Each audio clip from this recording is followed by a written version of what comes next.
예수께서 돌아오심에 무리가 환영하니 이는 다 기다렸음이로라. 이에 회당장인 야이로라 하는 사람이 와서 예수의 발 아래 엎드려 자기 집에 오시기를 간구하니 이는 자기에게 12살 된 외딸이 있어 죽어가미러라. 예수께서 가실 때에 무리가 밀려 들더라. 이에 12해를 연루 쪽으로 앓는 중에 아무에게도 고침을 받지 못하던 여자가 예수의 뒤로 와서 그의 옷가에 손을 대니 혈루증이 즉시 그쳤더라. 예수께서 이르시되 내게 손을 댄 자가 누구냐 하시니 다 아니라 할 때에 베드로가 이르되 주여 무리가 밀려들어 미나이다.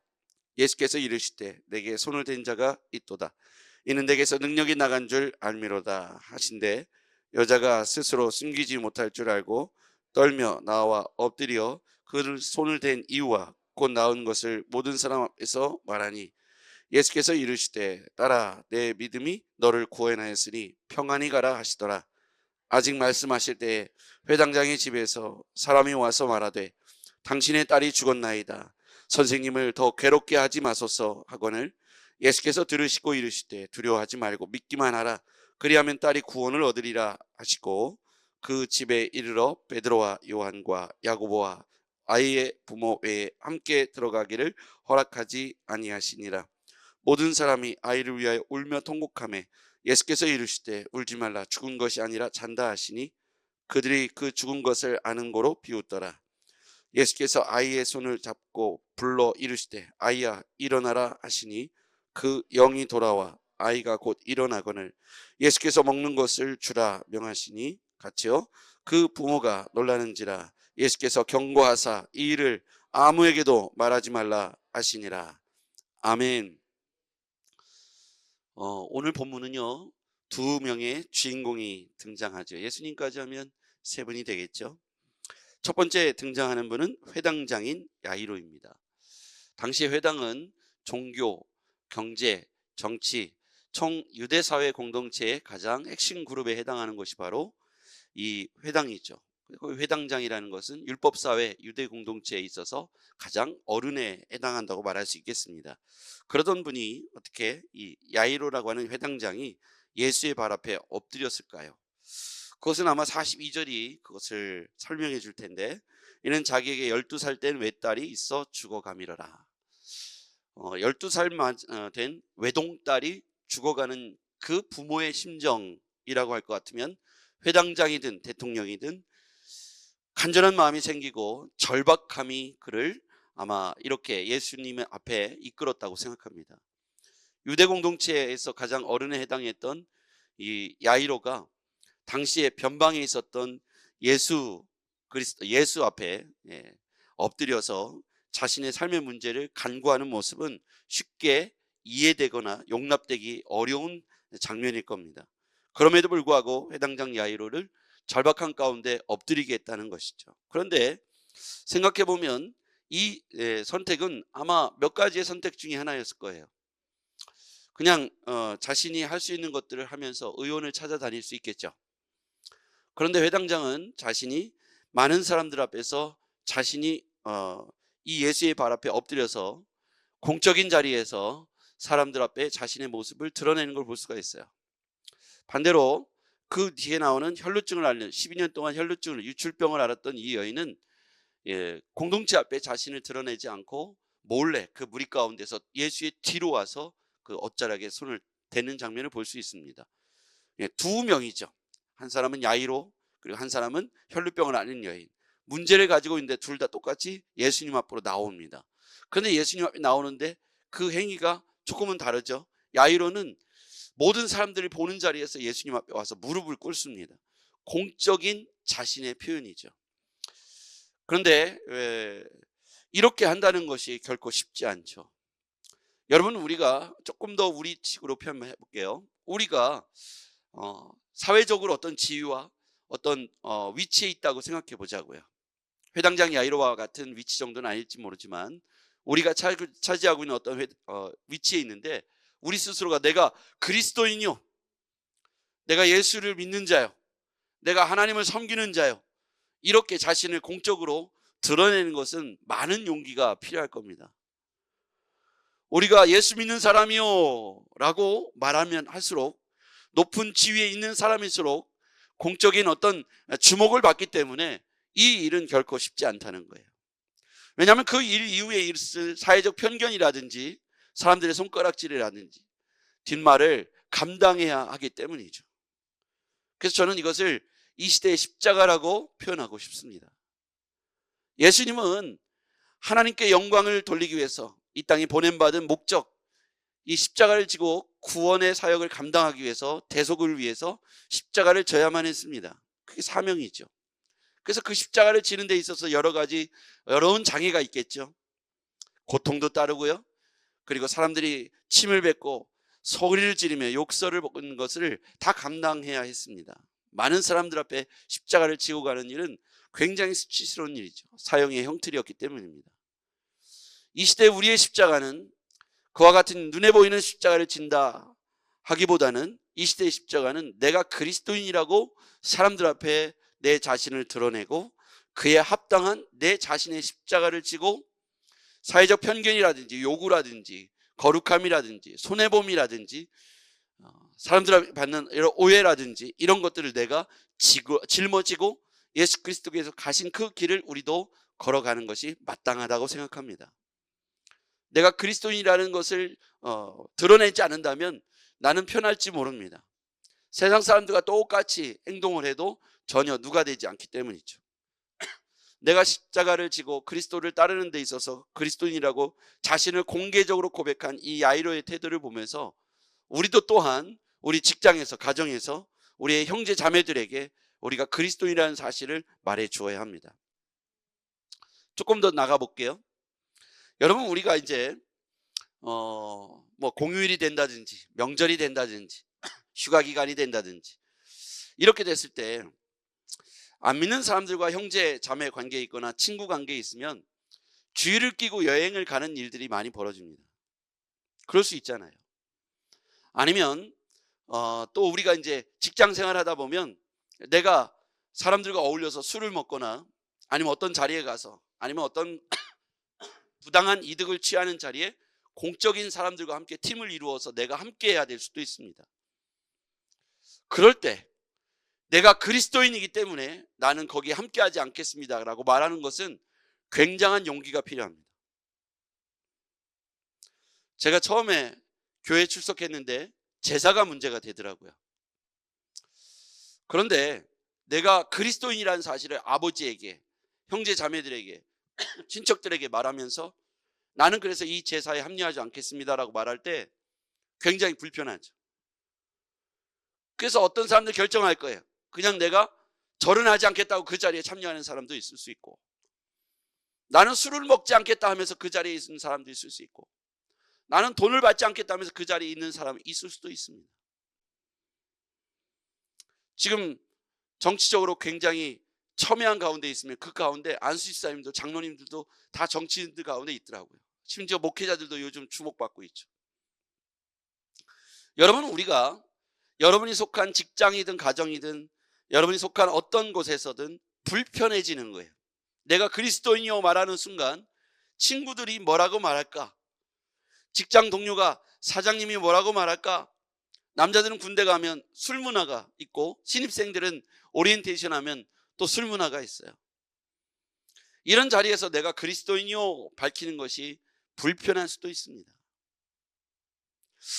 여러분, 우리는 어떻게 될까요? 예수시라면 어떻게 하시겠습니까? 예수의 발 앞에 엎드렸던 야이로는 회당장입니다. 예수의 발 앞에 엎드리는 행위는 아마 주변 많은 사람들에게 걱정을 샀을 거예요. 왜 저렇게까지 할까? 그런데 외동딸, 12살 된 외동딸이 죽어가고 있습니다. 그 상황에서, 이 절박한 상황에서 그에게 회당장이라는 어떤 지위도 중요하지 않았던 것이죠. 저도 이런 경험을 했다는 걸 여러분 잘 아시잖아요. 그 상황에서 돈도 관계도 어떤 것도 중요하지 않더라고요. 직장에서 잘릴 각오도, 친구로부터 왕따를 당할 각오도, 또 부모님을 또 혼날 각오도 이 회당장 야이로에게 있어서는 중요한 문제가 아니었다는 거예요. 그럼 무슨 얘기입니까?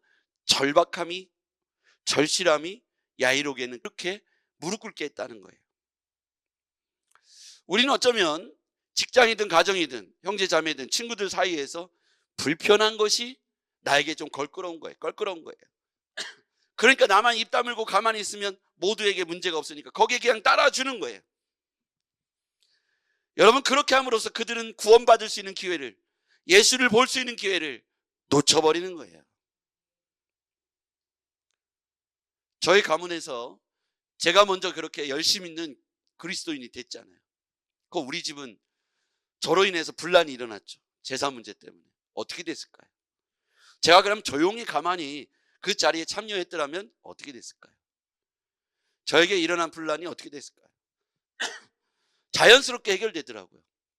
초기에는 그런 고통과 분란이 있었지만 지금은 저희 집도 그리고 저의 처갓집도 제사를 드리지 않습니다. 어떻게 됐을까요? 신자의 마땅한 도리로 바뀌어지게 되더라고요. 저희 친구들과 저는 관계가 깨졌을까요? 아니요. 그로 인해서 오히려 더 신실하게 그들과 더 관계할 수 있었어요. 직장에서는 어떻게 될까요? 넌 직장은 다니지 않았지만 제가 공장도 좀 다녀봤고요. 또 이게 공동체가 어울렸을 때 제가 신자됨을 고백하고 헌신하고 손해보는 일을 자청했더니 그들이 저의 신앙을 인정하고 제가 말하는 그리스도에 대해서 인정하게 되더라고요. 제가 공장 다닐 때 회사가 어려웠어요. 직원이 딱 3명이니까. 근데 회사가 어렵자 제가 사장님에게 찾아갔어요. 내가 월급을 깎겠습니다. 내가 좀 덜 받겠습니다. 그랬더니 이분이 막 눈물을 흘리시는 거예요. 제가 신학생인 것도 알고 있었고 전도사인 것도 알고 있었어요. 저는 길게 한 건 아닙니다. 6개월밖에 안 했으니까요. 신자됨에 대한 고백은 우리에게 때때로 그리스도인으로서의 헌신과 사람들 앞에 자신을 내어놓음과 순종함과 낮아짐을 사람들 앞에 보여줘야 될 수도 있습니다. 여러분, 그게 그리스도인의 삶 아닐까요? 그게 귀찮고 그게 싫어서, 손해보기 싫어서, 남들에게 손해보기 싫어서 내가 그리스도인을 밝히지 않는다면 나는 십자가를 거부하는 것이죠. 남들에게 똑같이 나도 그들이 나에게 욕을 하면 나도 욕을 해붙이려고 내가 신자됨을 말하지 않는다면 그것은 내가 십자가를 거절하는 것이죠. 공개적으로 야이로가 자신이 무릎을 꿇었던 이 태도는 우리에게 시사하는 바가 크다라고 생각합니다. 믿음으로 엎드렸습니다. 믿음으로 엎드렸어요. 이 두 가지 사건은 공통된 사건인데 믿음으로 요구했다는 거예요. 믿음으로 요구했다. 자, 48절 보겠습니다. 혈루증을 앓았던 이 여인에게 예수님께서는 그 고침의 과정을 통해서 이렇게 결과를 표현하셨어. 48절 시작. 예수께서 이르시되 딸아, 내 믿음이 너를 구원하였으니 평안히 가라 하시더라. 내 믿음이 너를 구원했다. 내 믿음이 너를 구원했다. 평안히 가라. 여러분, 믿음의 결과로 구원받았다고 말하고 있어요. 그리고요, 야이로의 죽음, 그 앞에서 많은 사람들이 죽었다. 당신의 딸이 죽었으니 더 이상 선생님을 괴롭게 하지 마라. 이렇게 말했을 때 50절 시작. 예수께서 들으시고 이르시되 두려워하지 말고 믿기만 하라. 그리하면 내 딸이 구원을 받으리라 하시고. 두려워하지 말고 믿기만 하라. 두려워하지 말고 믿기만 하라. 단지 믿기만 하라. 단지 너는 믿기만 해라는 거예요. 우리가 뭘 하려고 하지 말고 단지 믿기만 해라는 거예요. 그럼 저는 이렇게 들리는 거예요. 단지 너의 믿음을 사람들 앞에 고백하기만 해라. 단지 너의 믿음을 사람들 앞에 증명하고 예수님께 증명하기만 해라. 나머지는 내가 다 알아서 하겠다는 거예요. 그럼 우리의 두려움은 뭐냐? 내가 예수 믿는 사람이요라고 사람들한테 내 믿음을 고백하는 순간 사람들이 나에게 이렇게 하고 집에서 나에게 형제들이 친구들이 나에게 이렇게 할게 두려우니까 그게 걱정이 되고 염려가 되고 부정적인 예측이 되니까 그 자체를 시도하지 않는 거죠. 단지 우리가 할 수 있는 것은 믿기만 하라는 거예요. 우리가 무엇을 할 수 있다고 생각하지 않습니다. 우리의 믿음을 고백하기만 하면 고치시는 분은, 낫게 하시는 분은 깨끗게 하시는 분은 전능하신 하나님인 줄 믿습니다. 우리는 그저 그 하나님께 내 믿음을 고백하기만 하면 되는 거예요. 사람들 앞에 나를, 예수 그리스도를 시인하기만 하면 되는 것입니다. 얘들아, 너희들은 나를 누구라고 하느냐? 주는 그리스도시요 살아계신 하나님의 아들이십니다. 이걸 사람 앞에, 예수님 앞에서 고백할 수 있기를 바랍니다. 단지 너는 믿기만 하라. 두려워하지 말고 단지 너는 믿기만 해라. 다른 어떤 조건도 없습니다. 우리는 어쩌면 예수를 믿는다고 하면서 내가 무엇인가를 해결해 놓으려고 합니다. 돈을 좀 많이 벌어놓고요, 제가 이거 합격해 놓고요, 실력 좀 더 쌓아놓고요, 그리고 제가 예수를 따르겠습니다. 아니요, 주님 말하기를 두려워하지 말고 믿기만 하라. 두려운 마음을, 그리고 사람들은 이 반응에 대해서 어떻게 했습니까? 예수님께서 그 선포하실 때 53절에 보니까 그들이 그 죽은 것을 아는 거로 비웃더라. 사람들의 태도는요, 두려워하거나 비웃는 모습을 보여줘요. 예수님이 누군지를 알았다면 비웃지 않았겠죠. 그래서 오늘 성경이 믿기만 하라, 이게 쉬운 게 아니에요. 단지 우리가 믿기만 하면, 그러면 믿기만 하는 게 얼마나 어려운 문제일까? 내가 이걸 놓고 믿음의 자리로 나와서 무릎 꿇는다는 것이 얼마나 어려울까요? 회당장 야이로, 회당장이라는 것을 내려놓고 무릎 꿇고 믿음으로 표현하는 게 얼마나 어려웠냐는 얘기예요. 쉽지 않아요. 우리가 생각할 때 그냥 나 믿습니다 이렇게 간단할 문제가 아닙니다. 내 모든 것들을 내려놔야 될 수도 있어요. 회당장이라는 걸 내려놓고 무릎 꿇는 거예요. 그래서 믿기만 하라는 말씀을 오늘 우리에게 던지시는 거예요. 오늘 우리는 연습해야 돼요. 내가 주님을 믿습니다. 내가 주님이면 충분합니다. 나는 믿기만 하겠습니다. 여러분, 그 이후에 역사하실 전능하신 하나님을 이제 기대하셔도 좋습니다. 예수님이라면, 하나님이라면, 성령님이라면 능치 못할 일이 없기 때문입니다. 그분이 우리의 하나님 되세요. 할렐루야. 오직 믿음으로 이 야이로의 딸도 고침받았고 혈루병을 앓았던 이 여인의 믿음을 보시고 그 혈루병을, 근원을 마르게 하셨다는 거예요. 오직 믿음으로. 믿기만 하라. 믿음으로 엎드린 야이로, 믿음으로 손을 댄 이 혈루병을 앓았던 여인. 오늘 예수님이 믿기만 하라고 말씀하십니다. 더 이상 뭘 안 해도 돼요. 근데 이 믿음으로 고백하는 건 우리의 십자가입니다. 많은 사람 앞에, 오늘 살아갈 때 많은 사람 앞에 내가 그리스도인인 것을 당당하게 말하시기를 바랍니다. 친구에게도 나는 예수 믿는 사람이야, 그래서 내가 이걸 먹지 않겠어. 난 예수 믿는 사람이야, 그래서 나는 여기에 절하지 않겠어. 난 예수 믿는 사람이야, 그래서 나는 이렇게 주일을 이렇게 하지 않겠어. 난 예수 믿는 사람이라 이렇게 하겠어. 지난 주간에 우리 유빈이가 간증했잖아요. 나는 예수 믿는 사람이라 주일에 근무할 수 없습니다. 하나님이 그에 맞는 합당한 직장을 주시잖아요. 떨어질까 봐 두려운 마음에 말할까 말까. 여러분, 우리가 하나님을 믿기만 한다는 것이 이거예요. 하나님을 신뢰하면 하나님께서 더 좋은 것을 우리에게 주실 줄 믿습니다. 전능하신 하나님께서 오늘 여러분을 도우실 겁니다. 당당하게 기도하시고 당당하게 여러분이 그리스도인됨을 선언하시길 바랍니다. 기도하겠습니다.